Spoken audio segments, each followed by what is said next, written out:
بہرحال میرے محترم دوستو، کفار ایک قربانی ایک نماز یہ غیر اللہ کے نام کے دیتے تھے۔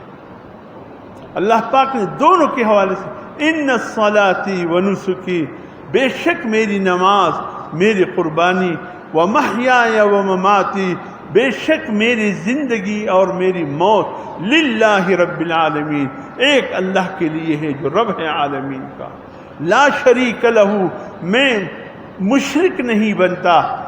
نماز چھوڑ کر یہ مشرک کا کام ہے، اللہ کے انتہائی نافرمان بندے کا کام ہے۔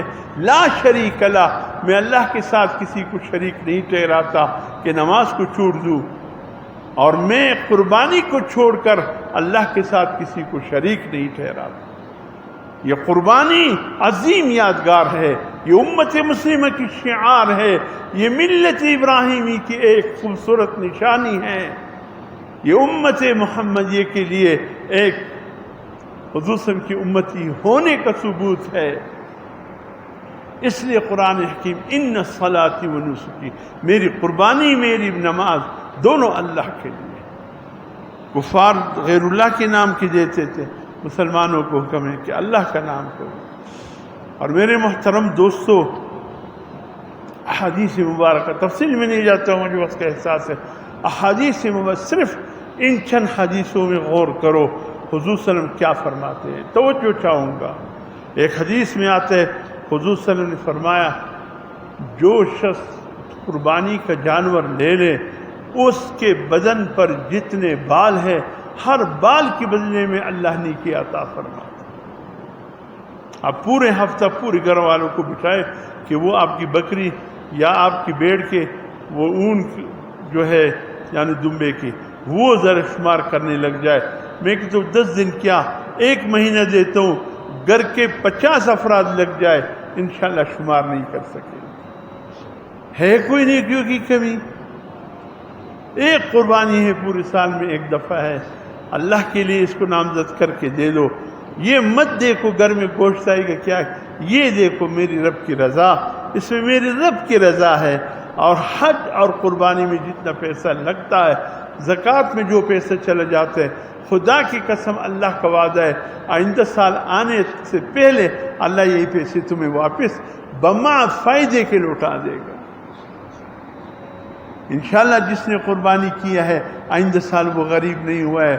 الحمدللہ جس نے اپنے مال کا زکوٰۃ دیا آنے والے سال اس کا زکوٰۃ کا حساب بڑا ہے۔ اور جنہوں نے حج کیا ہے، حاجی جب گھر آتا ہے اللہ اس کو مالا مال کر دیتا ہے، اس میں پیسہ ضائع نہیں جاتا، اللہ کا وعدہ ہے میں انتہائی فائدے کے ساتھ واپس کروں گی۔ ایک اور حدیث میں حضور فرماتے قربانی کے ایام جو 3 دن 10، 11، 12 ذی الحج کے ایام ہیں، فرمایا حضور صلی اللہ علیہ وسلم نے ان دنوں میں اللہ کے حضور سب سے زیادہ محبوب عمل جو ہے وہ اللہ کے راہ میں قربانی کی جانور کو پیش کرنا۔ 10، 11، 12 ذی الحج میں اس سے خوبصورت عمل اور کوئی نہیں۔ اور ایک حدیث میں فرمایا حضور صلی اللہ علیہ وسلم نے قربانی کرتے رہو، یہ تمہارے باپ حضرت آدم حضرت ابراہیم علیہ السلام کی سنت، اس کی سنت بھی تازہ ہو جاتی ہے اور حضور صلی اللہ علیہ وسلم کی سنت بھی تازہ ہو جاتی ہے، 2 نبیوں کی نسبت ہے اس میں۔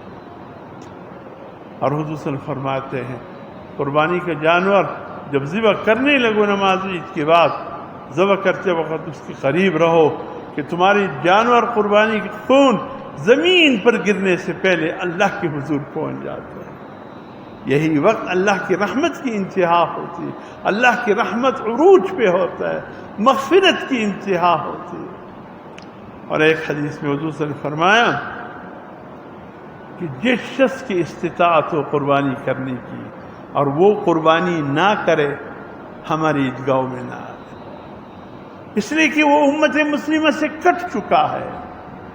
جو قربانی کی طاقت رکھنے کے باوجود قربانی نہیں کرتا وہ امت مسلمہ سے کٹ چکا ہے۔